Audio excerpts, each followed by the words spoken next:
Hi, this is Ed from Scoreflipper.com, and today I'm going to show you how to configure Scoreflipper Creator so that it can be used to post Scoreflipper scores on your website. You can see here I have the Scoreflipper program open, and I've clicked onto the settings screen. The way you reach the settings screen is you just start from the main screen, click on the icon for settings, and here we are. You can see that there's three tabs. Let's go ahead and start with the first tab called Directory and URL Paths.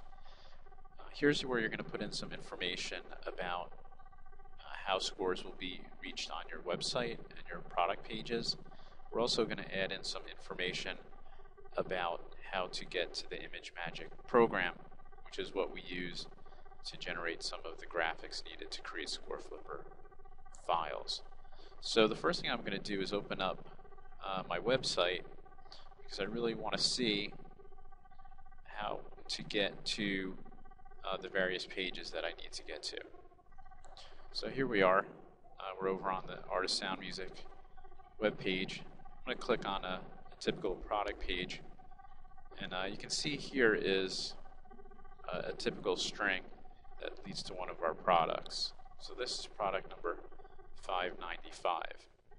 I'm going to go ahead and copy everything right up to the 595 because that's what I'm going to need to tell Scoreflipper. So we sell hard copies of our products, so I'm going to put that prefix into here. I'm going to go ahead and put that in also for our soft copies, and sometimes we also sell collections, so I'm going to send that same string into that field. All this information that comes afterwards is really not needed to reach the web page. You can actually see that if I actually delete that and hit enter, it's going to bring us right back to the web page that we are at. Or if I change it to a different product number, it's going to go ahead and pull up a different page. So I see really everything is the same for every product except the number. So what I did was capture the prefix here.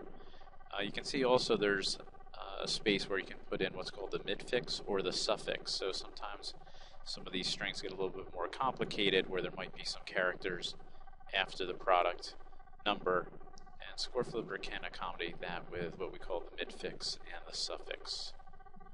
Next thing I need to do here is tell the Scoreflipper program the path to ImageMagick. I do have an icon here on my desktop for the ImageMagick folder that I use. So all I have to do is go ahead and copy the string there. I'm just going to go ahead and paste it right in. The last thing that I need to do is actually tell the Scoreflipper program where on my website the Scoreflipper files will be residing. So I can go ahead and copy some of the information that I have here, and in the case of our site, it follows almost exactly the example done below. So we have www.artistsoundmusic.com, then we have the media folder, and then we have everything in this Scoreflipper folder. Alright, so I've gone ahead, this whole screen is done. The next thing that I'm going to want to take a look at is the new score preferences. When you open Scoreflipper Creator for the first time, you'll see a couple of values in here that are put in by default. I actually use different than the default. We do use letter size paper here in the US. For people that are outside the US, A4 is going to be a common choice. But here we're going to use letter. Our pages typically are portrait, so we're going to set it up for that. I do like to put a single watermark. That's set correctly for the site. Here's the watermark darkness. This goes from, I think, a minimum of 5 up to 100. So let's go ahead and check that. 5 is okay. I put in 4. It says it needs to be from 5 through 100. So 5 is a little bit light. I tend to stick with 15. Score size, I don't like to show them at 100%. I put them down to 75. It makes it still readable, but it won't entice people so much to try to copy it either off the screen or by using other methods. So 75 is good. Typically our pages start on 1, first page number of a score, and it is our right side. We do have email client support here for Gmail and Outlook. If you need to send us a technical request. So the settings that you see here on New Score Preferences are the way that every new score will start. Now, of course, some scores are not letter size. They could be legal or ledger. Sometimes they're in landscape mode, and that's fine. You can override these settings when you create a new score. This is what it's going to pull up when you do go to create a new score. I'll just show you that in a moment.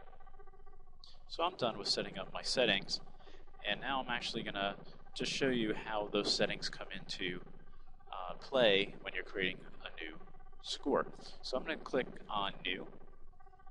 What you can see here is taken all the settings that I chose and put it in as my default. So I picked letter 75%, portrait orientation. The first page is on the right side. I'm using a single watermark, and the darkness is 15. Now I can easily go ahead right now and change it just for this score. Let's say it's a legal size.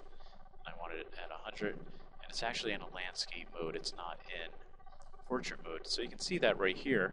Even the picture changed to show that it's going to landscape.